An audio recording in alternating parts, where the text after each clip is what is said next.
Very good morning to all of you. Myself Manoj Kumar Sharma, +1 commerce section के accountancy subject में आपका स्वागत है। Today we will discuss 3 column cash book. आज की इस वीडियो में आप ये जानेंगे कि 3 खाने वाली रोकड़ बही किसे कहते हैं, उसका प्रारूप क्या होता है और ये कैसे बनाई जाती है।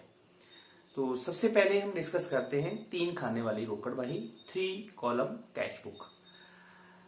3 खाने वाली रोकड़ बही एक ऐसी रोकड़ बही होती है जिसके डेबिट पक्ष और क्रेडिट पक्ष में राशि लिखने के लिए 3 खाने होते हैं। यह रोकड़ बही ऐसे व्यापारी द्वारा बनाई जाती है जो नगद लेन देन करता है, जिसकी राशि हम कैश खाने में लिखते हैं, जो बैंक से संबंधित लेन देन भी करता है जिसकी राशि हम बैंक खाने में लिखते हैं, और जो नगद लेन देन करते समय रोकड़ कटौती प्राप्त करता है या रोकड़ कटौती देता है द्वारा बनाई जाती है। इस रोकड़ बही में कैश संबंधी लेन देन, बैंक संबंधी लेन देन और कटौती संबंधी लेन देन लिखे जाते हैं। Now we will discuss the format of the 3 column cash book, 3 खाने वाली रोकड़ बही का प्रारूप। तो जैसे कि आपके सामने है, the first column date column, second column is receipt प्राप्ति का खाना, then third column ledger folio, fourth is discount column, discount allowed debit side में, और नेक्स्ट कॉलम जो है वो रोकड़ से संबंधित लेन देनों की राशि लिखने के लिए होता है, और नेक्स्ट कॉलम जो है वो बैंक संबंधी लेन देन लिखने के लिए होता है। इसी तरह क्रेडिट साइड में भी सेम इसी तरह के कॉलम होते हैं, date column, payment column, ledger folio, discount received column, और रोकड़ संबंधी लेन देनों को लिखने के लिए कैश का खाना, और बैंक संबंधी लेन देनों को लिखने के लिए बैंक का खाना। Now we will discuss how the 3 column cash book is prepared. 3 खाने वाली रोकड़ बही कैसे बनाई जाती है। तो सबसे पहले, जैसा कि हमने पिछले वीडियो में न्यूमेरिकल में आपको समझाया कि 2 खाने वाली रोकड़ बही कैश विद बैंक कॉलम हम कैसे बनाते हैं। तो इस रोकड़ बही में भी हमारे पास सेम रूल्स कैश ट्रांजैक्शंस के लिए और बैंक ट्रांजैक्शंस के लिए होता है। सिर्फ इस 3 खाने वाली रोकड़ बही में जो कटौती का खाना है वो लिया जाता है। तो कटौती यदि व्यवसायी द्वारा नगद भुगतान करते समय प्राप्त की जाती है तो उसे हम क्रेडिट साइड में लिखते हैं, और अगर डिस्काउंट अलाउड की ट्रांजैक्शन है तो उसे हम डेबिट साइड में लिखते हैं। जैसा कि पिछले वीडियो में हमने डिस्कस किया कि सबसे पहले हम ओपनिंग बैलेंस को लिखते हैं। तो यदि हमारे पास रोकड़ से संबंधित ओपनिंग बैलेंस है तो उसे हम टू बैलेंस ब्रॉट डाउन करके लिखते हैं और राशि को हम कैश कॉलम में लिखते हैं। और बैंक संबंधी ट्रांजैक्शंस से संबंधित अगर आपके पास ओपनिंग बैलेंस बैंक बैलेंस है, तो अगर डेबिट बैलेंस है तो उसे हम डेबिट साइड में बैंक कॉलम में लिखते हैं, और अगर बैंक ओवरड्राफ्ट है, क्योंकि बैंक का क्रेडिट बैलेंस भी हो सकता है, तो यदि बैंक का क्रेडिट बैलेंस है तो उसे क्रेडिट साइड में बैंक ओवरड्राफ्ट करके लिखा जाता है। सेकेंडली, पिछले वीडियो में हमने आपको बताया है कि विपरीत प्रविष्टियां, कॉन्ट्रा एंट्री क्या होती है। तो ऐसी एंट्री जो रोकड़ बही के दोनों साइड लिखी जाती है उसे हम कॉन्ट्रा एंट्री कहते हैं। और कॉन्ट्रा एंट्री जो है वो व्यवसाय में 2 सिचुएशंस में की जाती है, जब रोकड़ बैंक में जमा किया जाता है और जब रोकड़ जो है वो बैंक से ऑफिस यूज के लिए निकाला जाता है। थर्डली, बैंक से संबंधित सभी लेन देन को बैंक कॉलम में लिखा जाता है। और वो कौन कौन से लेन देन होते हैं, यदि जो है वो कोई भी राशि चेक द्वारा प्राप्त होती है और उसे उसी दिन बैंक में जमा कर दिया जाता है तो उसे बैंक कॉलम में लिखा जाता है कैश बुक की डेबिट साइड में। और यदि हमें कोई भी राशि चेक द्वारा प्राप्त होती है तो उसे हम बियरर चेक मानते हैं और इसलिए उसकी राशि जो है हम रोकड़ खाने में लिखते हैं। इसी तरह कोई भी भुगतान जो चेक द्वारा किया जाता है उसे हम पेमेंट साइड में लिखते हैं और उसकी राशि जो है वो बैंक खाने में लिखी जाती है। इससे संबंधित सभी रूल जो हैं वो हमने पिछले वीडियो में आपको जो है वो एक न्यूमेरिकल क्वेश्चन की सहायता से समझाए हैं। आज हम अगेन एक न्यूमेरिकल की सहायता से ये डिस्कस करेंगे कि how the 3 column cash book is prepared. तो सबसे पहले जैसे कि क्वेश्चन आपके सामने है, we have given the opening balance of cash 500 and opening balance of bank 3000। तो क्योंकि हमें कैश अकाउंट का डेबिट बैलेंस दिया गया है और बैंक कॉलम का भी डेबिट बैलेंस दिया गया है तो इसे हम डेबिट साइड में लिखेंगे। So prepare the 3 column cash book for the month of April 2020. So first of all you will write 2020 then April 1st। क्योंकि हमें कैश अकाउंट का भी ओपनिंग बैलेंस दिया गया है तो टू बैलेंस ब्रॉट डाउन और बैंक का भी ओपनिंग बैलेंस दिया गया है, दोनों का डेबिट बैलेंस है तो इसलिए हम इसे डेबिट साइड में रिसीट्स साइड में जो है 2 ओपनिंग बैलेंस या 2 बैलेंस ब्रॉट डाउन करके हम लिख सकते हैं। तो 500 कैश कॉलम में और 3000 जो है वो बैंक कॉलम में। मैंने आपको पहले भी बताया है कि बैंक के केस में हमारे पास बैंक ओवरड्राफ्ट जिसे क्रेडिट बैलेंस ऑफ बैंक भी कहते हैं, यदि दिया होता है तो उसे हम क्रेडिट साइड में लिखेंगे बाई बैलेंस ब्रॉट डाउन और अमाउंट जो है वो बैंक खाने में लिखा जाता है। नेक्स्ट ट्रांजेक्शन है on 2nd of April purchased stationery. तो क्योंकि स्टेशनरी हमने खरीदी है तो 2020 अप्रैल 2 बाई स्टेशनरी, क्योंकि पेमेंट की गई और पेमेंट जो है वो कैश द्वारा की गई तो बाई स्टेशनरी 50 रुपीज, तो अमाउंट जो है वो कैश कॉलम में लिख दिया जाएगा। Next transaction is received from Gagan 4950 and discount allowed 50 rupees. तो गगन से रोकड़ प्राप्त हुआ और उसे 50 रुपए जो है वो कटौती दी गई। तो 5th of April को क्योंकि गगन से अमाउंट मिला है तो टू गगन कैश में मिला है 4950 और 50 रुपए उसे डिस्काउंट दिया गया है, उसे हम डिस्काउंट अलाउड वाले कॉलम में लिखेंगे। Then next transaction is cash paid into bank. Bank में रोकड़ जो है वो जमा किया गया 1000। तो हमने आपको बताया है कि जब भी रोकड़ बैंक में जमा किया जाता है और जब भी रोकड़ बैंक से निकाला जाता है, इन दोनों केसेस में जो है विपरीत प्रविष्टि जिसे हम कॉन्ट्रा एंट्री कहते हैं वो की जाती है।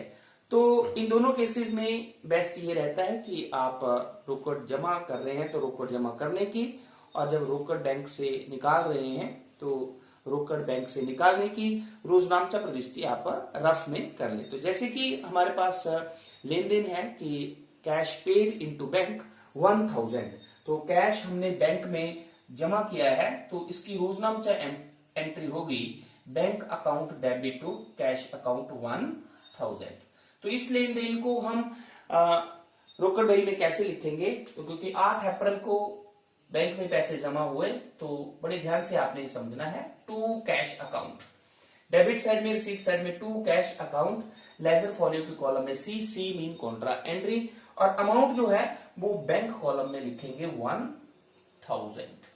इसी तरह इस लेन देन को जब हम क्रेडिट साइड में लिखेंगे तो हम लिखेंगे बाई बैंक अकाउंट, और अमाउंट जो है वो कैश कॉलम में लिखेंगे 1000 और लेजर फॉलियो में सी, लेजर फॉलियो के कॉलम में सी लिखेंगे, सी मीन कॉन्ट्रा एंट्री। तो इस तरह से ऐसी एंट्री जो कैश बुक की दोनों साइड्स में, तो इस केस में आप देख सकते हैं कि इस लेन देन को हमने रोकड़ बही के दोनों तरफ लिखा, टू कैश अकाउंट करके अमाउंट हमने बैंक कॉलम में लिखा और बाई बैंक करके अमाउंट जो है हमने कैश कॉलम में लिखा। Next transaction is cash cell. तो 10 तारीख को जो है वो माल बेचा गया, तो रोकड़ प्राप्ति हुई to sale account. How much? It is 3000। तो कैश वाले कॉलम में 3000 लिख देंगे।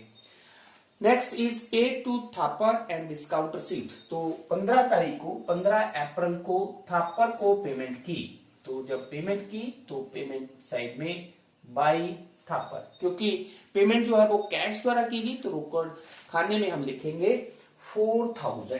कितना लिखेंगे? 4000। और डिस्काउंट हमने रिसीव किया है तो 150 जो है वो हम डिस्काउंट रिसीव्ड वाले खाने में लिख देंगे। After that 18th of April received check from money Ram. तो 18th of April को हमें मनी राम से चेक प्राप्त हुआ to Mani Ram. Received cheque from Mani Ram.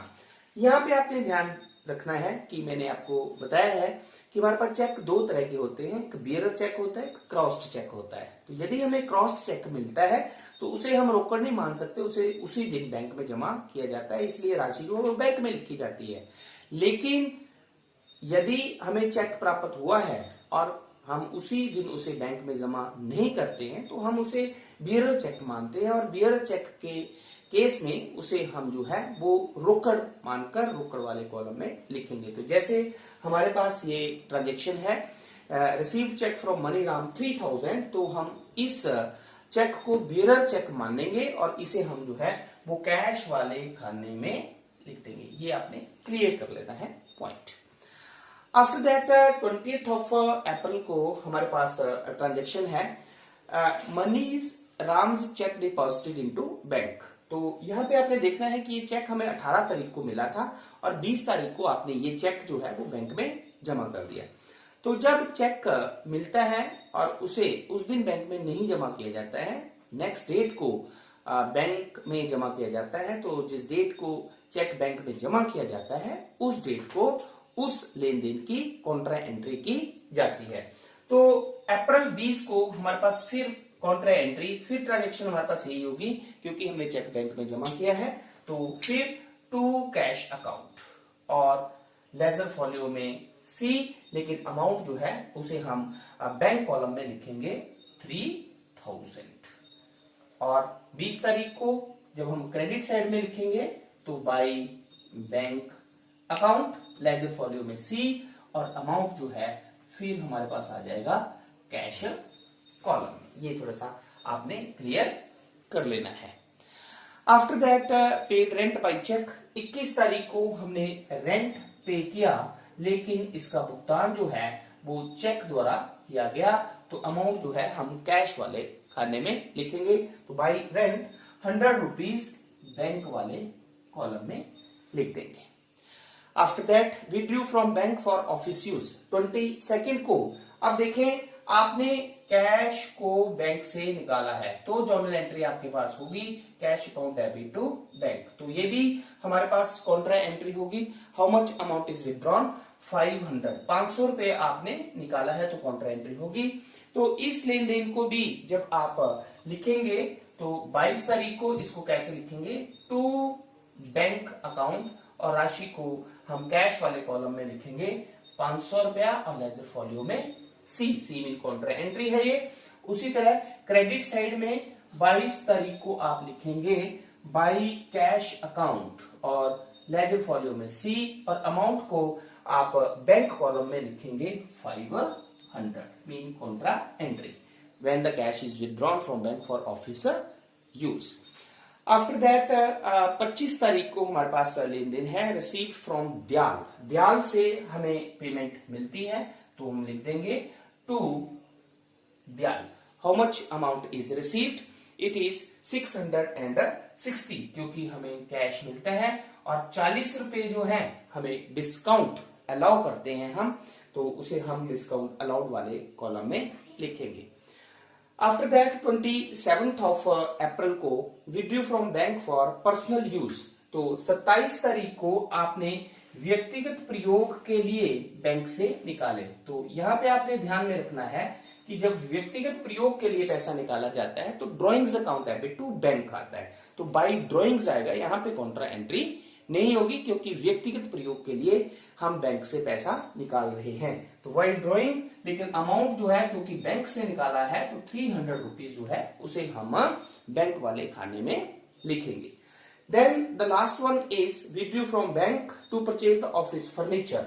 तो ऑफिस फर्नीचर को खरीदने के लिए फिर आपने बैंक से पैसे निकाले, तो बाई ऑफिस फर्नीचर अकाउंट, ठीक है। और फिर आपने बैंक से पैसे निकाले हैं तो again we will write the amount in bank column. हम फिर अमाउंट को जो है वो बैंक कॉलम में लिखेंगे। तो इस तरह से जो है हमने ये क्वेश्चन किए हैं। अब हम टोटल कर देंगे। तो हमने आपको पहले भी बताया है कि जो डिस्काउंट कॉलम होता है इसका हम जो है वो बैलेंसिंग नहीं करते हैं, इसका हम सिर्फ टोटल कर देते हैं। तो दोनों तरफ का हमने टोटल कर दिया। डिस्काउंट अलाउड 90 रुपीज हुआ और डिस्काउंट रिसीव जो है वो 150 हुआ। अब हम कैश कॉलम का टोटल कर लेते हैं। तो अगर आप कैश कॉलम का टोटल करें तो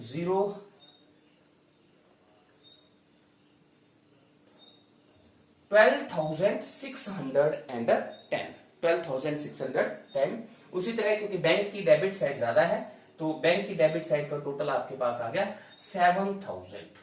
हाउ मच इट इज? 7,000। अब आप कैश की क्रेडिट साइड का टोटल रफ में कर सकते हैं। तो 4 + 1 5 5 + 8,050। तो 12,610 में से जब आप 8,050 डिडक्ट कर देंगे तो आपके पास आ जाएगा 4,560, ठीक है। जिसे आप क्रेडिट साइड में लास्ट डेट ऑफ मंथ क्योंकि अप्रैल है तो 30th of April by balance carry down 4,560, both the sides equal, it is 12,610. Now in case of bank आप देख सकते हैं 1100, okay, it is 1100. Then when you deduct 1100 from 7,000 में से 1100 को आप डिडक्ट कर देंगे तो इट इज 5,900। तो बैंक में बैलेंस हमारा बचा 5,900। सो इस तरह से दोनों तरफ बराबर 7,000। अब ये जो बैलेंसेस होते हैं इन्हें आप first date of next month, तो after April we have May 1st to balance brought down next month के लिए ओपनिंग बैलेंस बन जाता है ये। तो 4,560 और 5,900। इसका मतलब क्या हुआ कि व्यवसायी के पास 1 मई 2020 को 4,560 रुपए कैश इन हैंड है और 5,900 रुपया जो है वो कैश एट अ बैंक है। तो इस तरह से आज के इस वीडियो से आपने 3 कॉलम कैश बुक का क्या अर्थ होता है, इसका फॉर्मेट क्या होता है, ये कैसे बनाई जाती है, ये सारे कंसेप्ट पढ़े और न्यूमेरिकल क्वेश्चन की सहायता से आपने ये देखा कि 3 column cash book with cash bank and discount column कैसे बनाई जाती है। तो आई होप कि ये कंसेप्ट आपको अच्छी तरह से समझ में आ गया होगा। Thank you very much.